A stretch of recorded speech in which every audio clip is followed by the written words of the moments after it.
Bonjour. Bonjour. Bonjour, monsieur Najib. Bonjour, c'est Brahim. Qu'est-ce que nous allons proposer aujourd'hui à nos chers élèves? Bon, nos chers élèves, on va leur proposer une production écrite dans le cadre du régional. Voilà. Alors, première chose, on va commencer par un sujet qui a été proposé lors d'un examen régional. Alors, on va commencer par la lecture du sujet, chose que chaque élève devrait normalement faire avant de commencer sa rédaction. Le sujet dit: dans le dernier jour d'un condamné, le personnage principal éprouve de la pitié envers les forçats en assistant à leur départ vers Toulon. Ceci dit, certains soutiennent que la prison doit être un espace de punition et de sanction. D'autres, au contraire, pensent que cet univers carcéral, c'est-à-dire la prison, devrait être une institution de formation et de rééducation en vue d'une réinsertion sociale du prisonnier. Qu'en pensez-vous? Rédigez un texte argumentatif dans lequel vous exposerez votre point de vue en vous basant sur des arguments et des exemples pertinents. Merci, monsieur Najib. Alors, on va vous montrer dans cette capsule comment introduire le sujet, le problématiser, poser la question, annoncer le plan, également comment argumenter et illustrer vos arguments par des exemples, et également comment conclure, toujours exemple à l'appui. Alors, on va commencer par l'introduction. Merci. Oui. Alors, d'abord, avant toute chose, il faut amener son sujet. Bon, la prison est un lieu de punition pour les personnes qui ne respectent pas la loi, comme les voleurs, les agresseurs, les escrocs, les délinquants, les assassins, etc. Très bien. Alors, pour amener le sujet, n'est-ce pas, monsieur? Monsieur Brahim, oui. On a fait appel à la question quoi et à la question qui, c'est-à-dire, si vous répondez à la question quoi et les personnes, la question qui, les personnes concernées par le sujet, vous allez amener le sujet. Alors vous pouvez utiliser cette stratégie avec n'importe quel sujet. Et également utiliser une énumération. Les voleurs, les agresseurs, les escrocs, les délinquants, etc. Alors maintenant on passe à la deuxième étape, c'est quoi? C'est là? C'est le fait de la problématisation.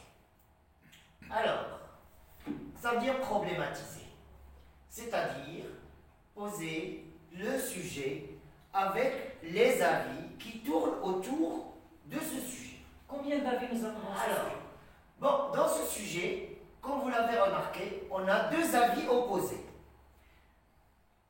L'une qui va dans le sens que la prison est un lieu de punition, alors que l'autre position, qui est totalement opposée, pense que la prison doit rééduquer en vue de reprendre un nouveau citoyen ou un autre citoyen. Si je vous ai compris, monsieur Najim, c'est-à-dire c'est la thèse et l'antithèse, bien sûr. Les opposants, oui, monsieur et les adjuvants, n'est-ce pas? Voilà. Les émotions. Voilà. Donc, toutefois, face à ce sujet, les avis divergent.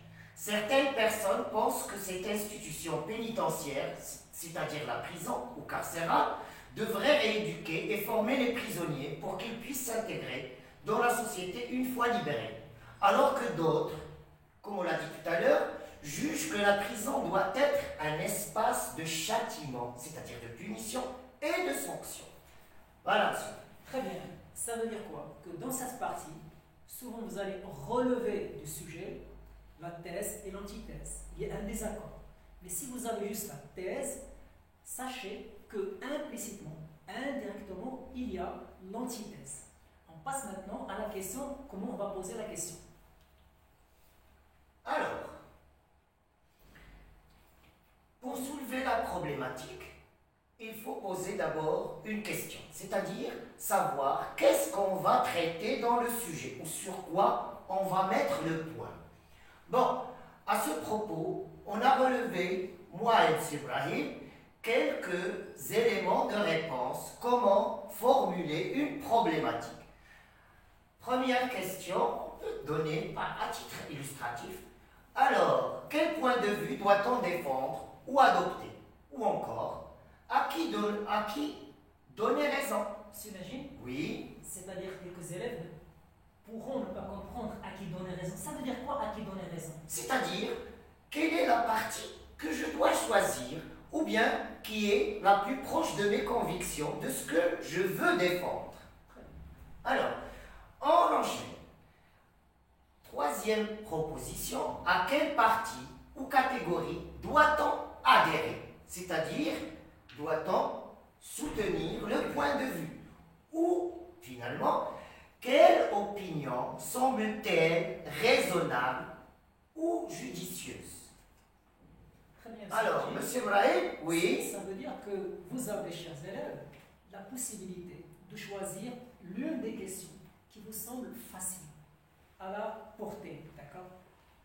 Maintenant, on passe au plan.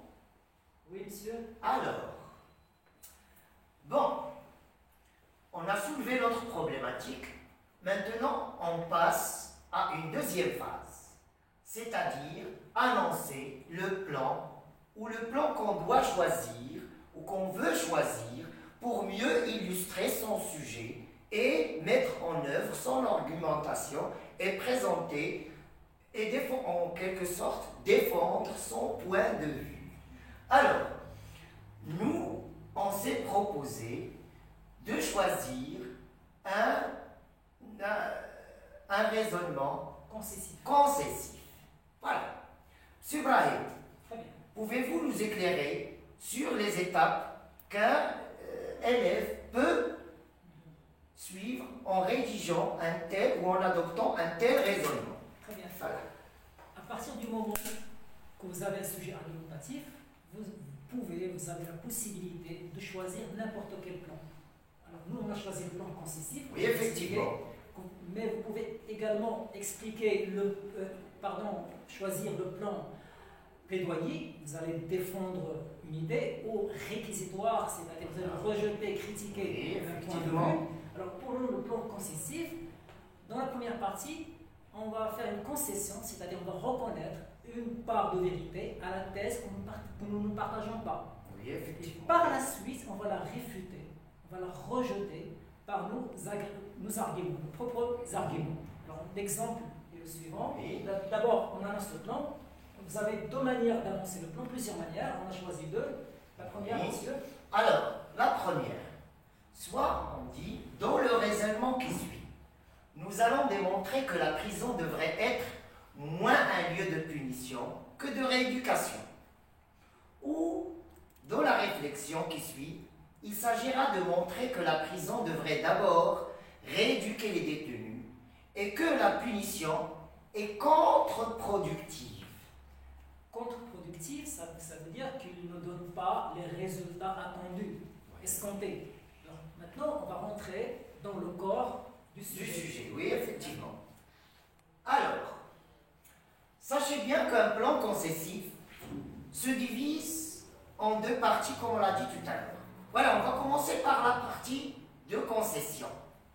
Voilà, il est vrai que la personne qui commet un délit doit être... C'est quoi un délit, monsieur? Une punition ou tout acte répréhensible par la loi doit être puni, sinon la société deviendrait une jungle où règne la loi du plus fort. Voilà. Oui, M. Brahim?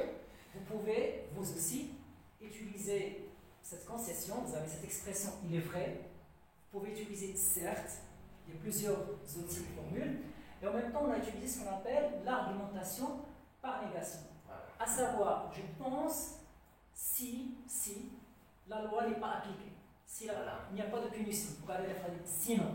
Alors quelles sont les conséquences? Les conséquences c'est quoi? C'est la loi de la jungle, à savoir la loi du plus fort. C'est pourquoi vous avez ici deviendrait une jungle où règne la loi du plus fort. Alors ça c'est la concession. Moi je ne partage pas ce point de vue, mais je reconnais cette part à mon adversaire, à la thèse adverse. On passe maintenant à la réfutation. À la réfutation. Bon, passons d'abord, ensuite à la deuxième partie de mon développement. Et c'est là où je donne mon point de vue. Alors, tout d'abord, il faut montrer qu'on n'est pas d'accord. Et l'emploi d'un connecteur logique qui montre l'opposition s'impose ici. Est-ce qu'il y a uniquement cependant? Ben non, il y a pas mal de moyens. Il y a Comme? or, mais, néanmoins. Très bien. Bon.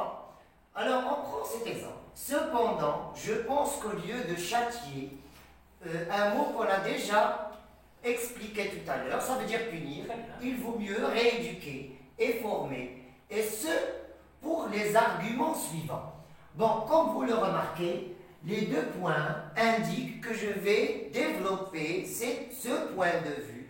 Et c'est l'étape dans laquelle je cite ou je commence à énumérer mes arguments. Alors, voilà. Donc nous, on a choisi de commencer par un argument, par le résultat. Monsieur Brahim, est-ce que vous pouvez continuer? Très bien. Alors, si je pense également au résultat de mon acte. Alors l'acte c'est quoi? C'est je vais châtier, punir les détenus, les prisonniers dans la prison. Alors quel est le résultat? Est-ce que vraiment je vais les rééduquer? Est-ce qu'ils vont changer leur comportement après leur sortie? Bien sûr que non. C'est pourquoi on a utilisé cet argument causal. Ce n'est pas parce qu'on châtie, on punit un malfaiteur qu'on va lutter contre la criminalité. Et cette structure argumentative, vous pouvez l'utiliser avec n'importe quel sujet. Ce n'est pas parce que vous avez des amis nombreux que vous serez heureux. Ce n'est pas parce que vous êtes pauvre que vous serez malheureux. Ce n'est pas parce qu'on recourt à la violence qu'on va régler les problèmes. Alors cette structure, vous pouvez l'utiliser, n'est-ce pas? Oui, alors, effectivement. Plus d'exemples. Continuez avec l'exemple, monsieur. Non. Donc, maintenant vient l'étape de l'introduction de l'exemple qui sert d'illustration pour que votre interlocuteur puisse comprendre le sens de votre idée. Voilà. Alors, parmi les connecteurs qu'on peut employer, il y a un connecteur qui est assez simple. Par exemple, et on enchaîne, on remarque que le pourcentage de criminels qui récidivent, c'est-à-dire recommencent le même fait après leur libération, est trop élevé, à titre illustratif. Comme vous avez la possibilité de donner d'autres exemples que vous jugez utiles ou bien pertinents. Très bien, ça c'est Voilà. le premier argument. Voilà, le premier argument. Deuxième argument. Maintenant, on va enchaîner avec un autre argument. Comme on a commencé le premier argument par d'un côté, maintenant je marque l'enchaînement par d'un autre côté. Voilà, à défaut d'une formation, ou l'expression à défaut, c'est pour marquer que s'il n'y a pas le manque, voilà, d'une formation solide au sein des prisons, les détenus ou prisonniers deviendront des criminels professionnels. En effet, là aussi, je donne mon exemple. Voilà un autre moyen pour insérer un exemple. Les criminels les plus expérimentés apprennent aux novices, c'est-à-dire les nouveaux dans le métier. Un novice, c'est un nouveau dans un métier. Et les prisonniers inexpérimentés, des techniques et des astuces pour voler, agresser, tricher, escroquer. Voilà. Bon, là, on peut tirer une petite conclusion de mon deuxième argument. Ainsi, ou bien donc, ou bien d'où, alors, vous avez pas mal de moyens. La prison devient une école qui forme des délinquants. Voilà, c'est vrai, n'est-ce pas? très bien. Voilà. Alors, vous avez également cette expression qui introduit la cause à défaut de et en même temps articulée par la négation, c'est-à-dire dans le cas où il n'y a pas vraiment une formation, c'est-à-dire ces prisonniers, qu'est-ce qu'ils font en prison s'il n'y a pas une formation? Bien sûr qu'ils apprennent de mauvaises choses de la part des professionnels. Et par la force des choses. Alors, je peux dire toujours, à défaut d'eux, il y a l'absence de certains. À défaut d'amis, on reste solitaire, on souffre de solitude. Voilà. À défaut de dialogue, on devient violent. Et après, comme a dit M. Najib, on va donner un exemple qui est explicite, on va expliquer notre argument, et on termine par une conclusion dans laquelle il y a une petite image. Regardez, c'est comme une métaphore. La prison devient une école. La prison, une école, mais c'est dans le sens négatif. Oui, bien sûr. Alors, qui ne font pas des bons citoyens, mais malheureusement des délinquants. Effectivement. Alors, on passe à l'argument suivant.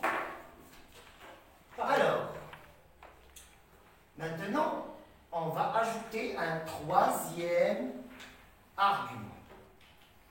Bon, dans le premier argument, on a utilisé d'un côté, dans le deuxième, on l'a introduit d'un autre côté. Voilà un autre connecteur rhétorique qui servira à ajouter une troisième idée ou un troisième argument. Par ailleurs, les prisonniers, une fois libérés, vont-ils facilement trouver un travail dans la société ou une formation? Sans une formation. Voilà, sans une formation. Évidemment non. C'est pourquoi la formation et la réhabilitation des détenus en milieu carcéral. C'est qui les détenus? Les détenus, ça veut dire les prisonniers. En milieu carcéral, et carcéral, c'est l'adjectif qu'on tire de prison, leur permettent de s'intégrer dans la vie active. Et par conséquent, la rééducation des malfaiteurs constitue en quelque sorte un antidote contre la criminalité qui gangrène notre société. Gangréner, ça veut dire qu'un tissu est en train de mourir et qu'on doit l'amputer. Très bien. Alors ici, il y a un troisième argument qu'on a utilisé et qui utilise Victor Hugo. Alors si vous lisez Le dernier jour d'un condamné, chaque page, chaque chapitre contient une question rhétorique. Oui, effectivement. C'est pourquoi on articule la langue avec la production écrite. On va utiliser cette question rhétorique en guise d'argument. Comme vous pouvez vous aussi l'utiliser en guise d'exemple. Alors l'exemple, l'argument ici, alors les prisonniers, une fois libérés, vont-ils, regardez la question, trouver facilement un travail dans la société sans une formation? La réponse est déjà connue. C'est ce qu'on appelle la question rhétorique. Oui. Est-ce qu'on sera heureux sans amitié? Est-ce qu'on va régler le problème si on recourt à la violence? Alors vous constatez que vous aussi, vous pouvez utiliser cette structure. Il y a autre structure que vous pouvez également utiliser, c'est un antidote. Le dialogue est un antidote contre la violence. D'accord? Cette structure, vous pouvez les utiliser dans n'importe quel sujet. Alors, on termine avec le dernier argument. Alors, le dernier argument, aussi, l'éducation joue-t-elle un grand rôle pour réduire... L'inversion de sujet, M. Najib? Ah, parce qu'on a utilisé aussi, qui veut dire une conséquence qu'on tire de tout ce qu'on vient de dire. Aussi, l'éducation, et là on insiste sur le rôle que joue l'éducation, même en prison. Parce qu'un prisonnier, c'est un homme qui a certes fait une erreur, qui a commis un crime, mais en fin de compte, il reste un homme qu'on doit reprendre un jour. Alors, donc, je reprends. Aussi, l'éducation joue-t-elle un grand rôle pour réduire la criminalité? Réduire? Ça veut dire diminuer, oui.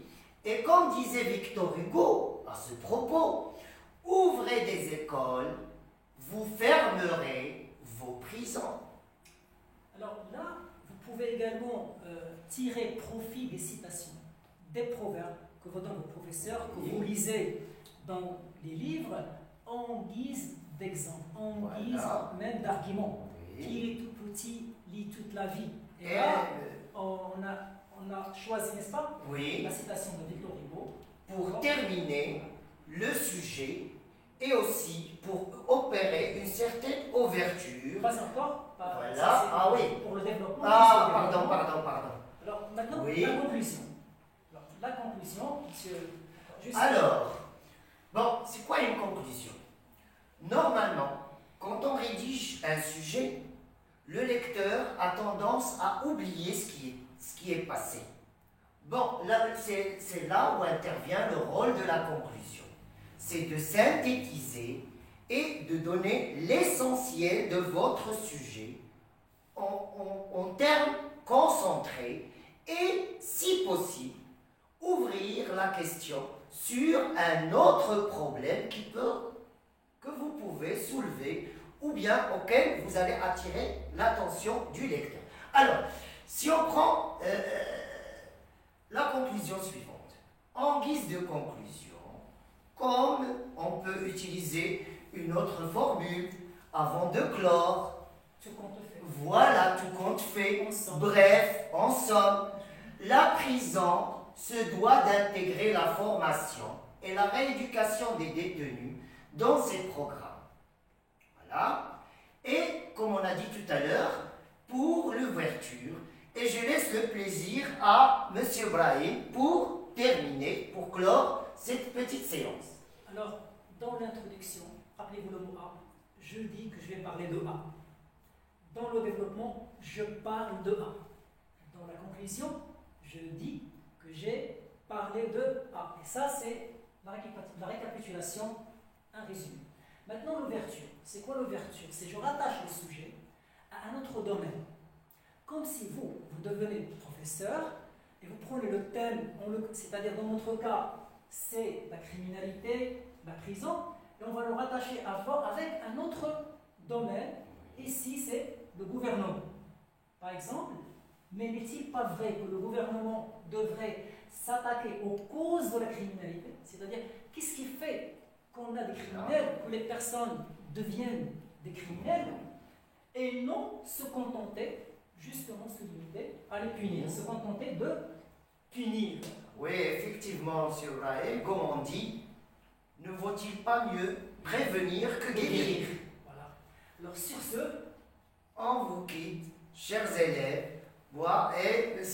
Brahim, qui avions le plaisir de vous présenter cette petite contribution que nous espérons, voilà, apportera, donnerait ses fruits. merci, à une prochaine vidéo.